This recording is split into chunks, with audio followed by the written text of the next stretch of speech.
I'm from Highland Park. I started wrestling when I was 11. During, after football season, and the next thing up is like basketball and wrestling. And all my teammates from football pretty much was doing wrestling. And then LaVille and Coach Washington and Coach Pollard just kept saying I needed to wrestle. In previous years, man, my cousin graduated from Highland Park in the early 90s, who was also a state placer. So it was almost a no-brainer to wrestle.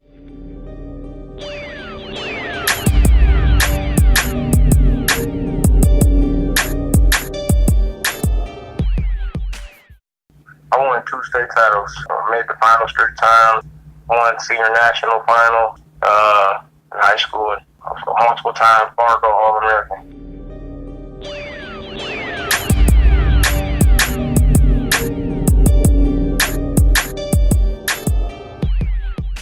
Mental toughness, man. That was like the biggest thing, man, coming from Highland Park, man. Especially with Coach Washington LaVille.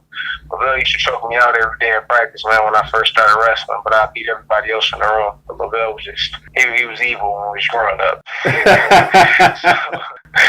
Until I figured it out, what I had to do and not let nobody else do that to me and do it to everyone else. So LaVille played a huge part with mental toughness with me, so did Coach Washington, man.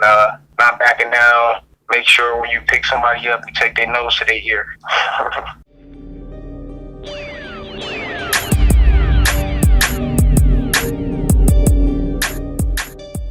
Well, actually, man, I committed to every school that offered me a scholarship at the time, man.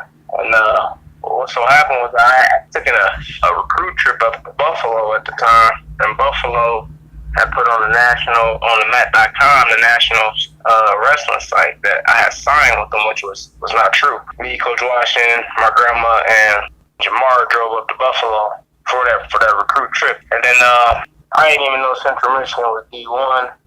They had 6 returning All Americans that year, the number 2 program in the country behind Minnesota. And when he called, I was like, man, I'm not interested. It was 11:30 at night when he called me. But as this time period, it was 30 minutes left. I'm like, man, I'm not interested in these guys unless you are Division I.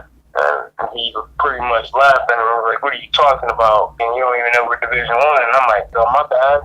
We pretty much hit it off right at the time. It seemed like he was straightforward and honest with me. And then my mom liked how he was presenting things, man, because like other universities that contacting me beforehand, man, especially with wrestling, their programs were losing scholarships. Like, you only get 9.9 scholarships in Division I wrestling, and it's like 30 plus guys on the team. So some of the teams were losing their scholarships because previous years of academic probation. So my mom didn't even want me to go to all those other schools who have low academics, because she was like, so you don't need to go to a school that's already on the bubble with academics,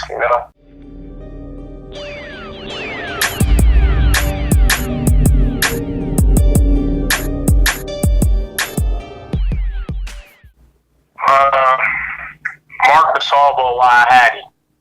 Mark DeSalvo was he was the assistant coach here at the time. Mark was a soldier, like compared to any other college coach, man, that you can get. Mark was probably the best one to have, man. I came in with 14 guys in my recruiting class at Central Michigan at the time in 2007, and I was the only one who made it all the way through out of all 14 guys. The one other guy who was going to make it all the way through, he ended up taking an injury that he couldn't continue his wrestling career, Jeff Shutish from Rockford, Michigan. But the rest of the guys during that year, you're redshirting, so you don't get to travel with the team. Pretty much got to find your own travel. You got to buddy up and figure out how to get to these tournaments, these open tournaments in Ohio, Illinois, and all these other places, man. Well, Mark DeSalvo, man. Mark took me to every tournament, every weekend, man.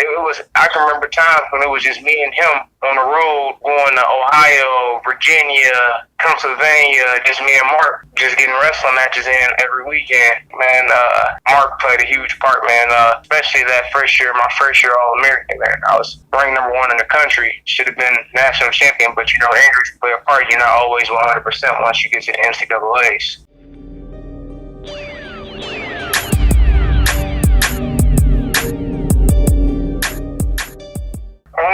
Honestly, when it comes to those type of situations, man, that's a toss-up. Having the best offense and the best defense, I mean, look, I'm gonna tell you like this. Let's just say a guy like Ed Roof.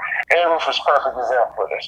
Okay. At the time when I was in college, I want to say Ed was probably one of the best offensive wrestlers in the country. Now, if Ed keeps shooting over and over and over and over and over again, eventually someone's gonna get tired. It's tough, you know. But like some guys' best defense is their offense. So Ed, he was the best offensive wrestler. So if he kept attacking, if he keeps attacking, imagine a guy shoot 25 to 30 times on you in a match over and over and over and over for 6 minutes. A whole 6 minutes, man. I would like to put my faith in the guy who did shot for 6 minutes and say that he would win, you know?